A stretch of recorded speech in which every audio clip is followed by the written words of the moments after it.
এবার এশিয়া কিংবা ইউরোপ নয়, লাতিন আমেরিকার দেশ পেরু থেকে আসছেন একজন ট্যালেন্টেড অরিজিন ফুটবলার। জানলে অবাক হবেন, এই ফুটবলার পেরুর বয়সভিত্তিক জাতীয় দলে খেলছেন। পেরুর এই ফুটবলের একটি বিশেষ গুণ রয়েছে, যার কারণে তাকে নিয়ে এত আলোচনা হচ্ছে, যা হলো সেই ফুটবলারের পজিশন মিডফিল্ড কিংবা অ্যাটাকিং মিডফিল্ড হলেও সে খেলতে পারে ফলস নম্বর 9 হিসেবেও, যার কারণে মাঠে বেশ সক্রিয় অবস্থায় খেলতে পারেন এই ফুটবলার। পেরুর এই ফুটবলার সম্পর্কে তো অবশ্যই বিস্তারিত জানাবো, তবে তার আগে বলে রাখি, আপনারা এখনো যারা আমাদের নিউজ এক্সট্রা বিডি ইউটিউব চ্যানেলটি সাবস্ক্রাইব করেননি তারা এখনই সাবস্ক্রাইব করে রাখুন এবং আমাদের news extra BD sports Facebook পেজটি অবশ্যই ফলো করে রাখুন। চলুন তাহলে কথা না বাড়িয়ে জেনে নেই পেরুর সেই ফুটবলার সম্পর্কে, যিনি হতে পারেন বাংলাদেশের টনি ক্রুজ কিংবা কেভিন ডি ব্রুইনা। চিলির সাবেক অনূর্ধ্ব-15 আন্তর্জাতিক ফুটবলার যার নাম অ্যান্ড্রু আরায়া, তিনি বাংলাদেশ জাতীয় দলে প্রতিনিধিত্ব করতে আগ্রহ প্রকাশ করেছেন। অ্যান্ড্রু মূলত একজন আক্রমণাত্মক মিডফিল্ডার, তবে তিনি এমন একটি সিস্টেমে খেলছেন যেখানে ফলস নাম্বার 9 হিসেবেও ব্যবহার করা হয়েছে। তিনি মিডফিল্ড এবং আক্রমণের মধ্যে সংযোগ করে তোলেন এবং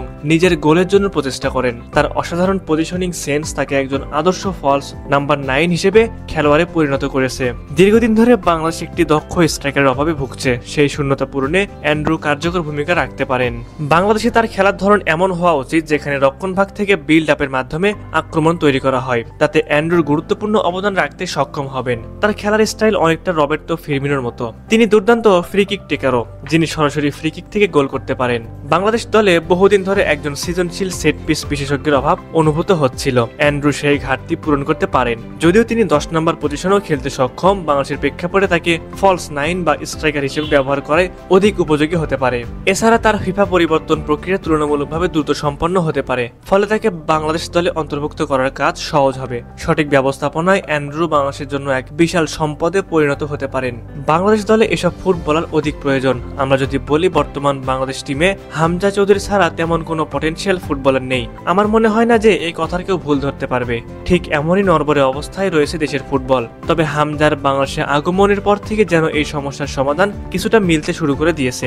একের পর এক বিদেশি ফুটবলার তারা বাংলাদেশে আসার জন্য আগ্রহ নিয়ে বসে আছে। বাফুফে যদি সঠিকভাবে তাদেরকে বাংলাদেশে আনতে প্রক্রিয়া শুরু করে দেয়, তাহলে বলাই যায় যে বাংলাদেশ টিমও একদিন এশিয়ার ফুটবলের দাপটের সহিত খেলতে পারবে। তবে হ্যাঁ, এক্ষেত্রে গুরু দায়িত্ব পালন করতে হবে ফেডারেশনকেই, কেননা আমরা গণমাধ্যম কর্মীরা শুধু ট্যালেন্টেড ফুটবলারদের খুঁজে বের করব, কিন্তু এর পরে যেই গুরু দায়িত্ব থাকে সেটি বাহুফেরে নিতে হবে। তাহলে বাংলাদেশ ফুটবলও একদিন দাপট দেখাতে পারবে বিশ্ব ফুটবলে।